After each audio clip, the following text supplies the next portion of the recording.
صل على محمد وآل محمد.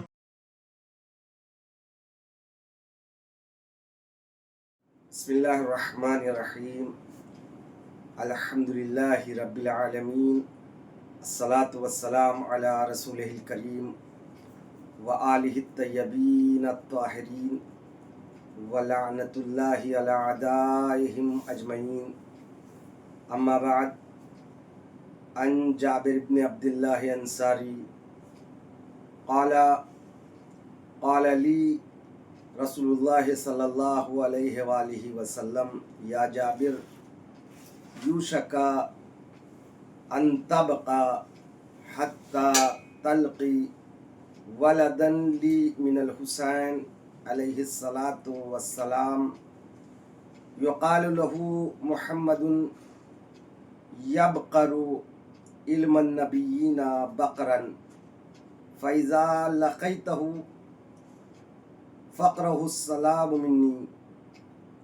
ناظرین محترم، سب سے پہلے آپ تمام حضرات کی خدمت میں شہادت امام محمد باقر علیہ السلام کی تعزیت و تسلیت پیش کرتا ہوں، اور اسی طرح آپ تمام کی جانب سے نمائندگی کرتے ہوئے وارث غم حضرت ولی عصر عجل اللہ تعالیٰ فرجہ الشریف کی خدمت میں تعزیت و تسلیت عرض ہے.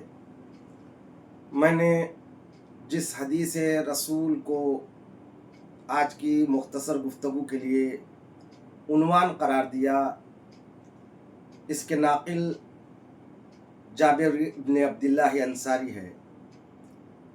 جابر بن عبداللہ انصاری رسول اسلام کے ان اصحاب میں سے ہیں جنہوں نے ہجرت سے پہلے اسلام قبول کیا ہے، یعنی دوسری بیعت میں تقریباً 13 بعثت انہوں نے مدینہ منورہ سے مکہ مکرمہ پہنچ کر وہاں پر اپنے والد گرامی کے ہمراہ تھے، اسلام کو قبول کیا، اور کم سن صحابی تھے جنہوں نے بیعت میں وہاں پر حاضری دی. تقریباً 16 سال تھی اس وقت ان کی. جابر بن عبداللہ انصاری اہل بیت کے چاہنے والے ایسے سچے صحابی جن سے حدیث قصہ منقول ہے. حضرت فاطمہ زہرا سلام اللہ علیہا نے قصہ کے حدیث کو جو بیان کیا اس کے ناقل جابر بن عبداللہ انصاری ہے، اور ہماری کتابوں میں بلکہ اہل سنت کی کتابوں میں بھی جابر بن عبداللہ انصاری سے کثیر تعداد میں روایات موجود ہیں، تفسیری روایات ہیں، اور اسی طرح امامت کے سلسلے میں اور فقہ اور احکام کے سلسلے میں بھی جابر بن عبداللہ انصاری سے روایات کتب احادیث میں منقول ہیں. مولائے کائنات سے لے کر امام باقر علیہ السلام تک انہوں نے گویا 5 اماموں کی شاگردی اختیار کی ہے. رسول اسلام کے بھی شاگرد رہے ہیں. بیشتر غزوات اسلامی میں انہوں نے شرکت کی، بدر میں شرکت کی، اور اسی طرح مولائے کائنات کے ہمراہ جنگ صفین میں بھی موجود تھے.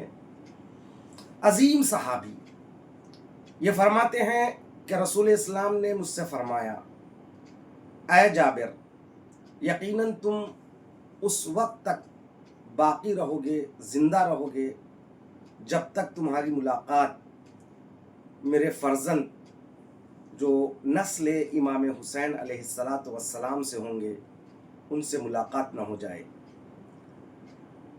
ان کا نام یقال لہ محمد، اور اس فرزند کا نام میرا نام ہوگا. بعض روایات میں یہاں تک ہے اسمی، ان کا نام میرا نام ہوگا. اور یبقر علم النبیین یا علم الدین، بقر کہتے ہیں عربی میں واشگاف کو، یعنی پھوٹ کر نکلنا. وہ ذات والا صفات رسول فرماتے ہیں یقال لہ محمد، اس بیٹے کا نام محمد ہوگا.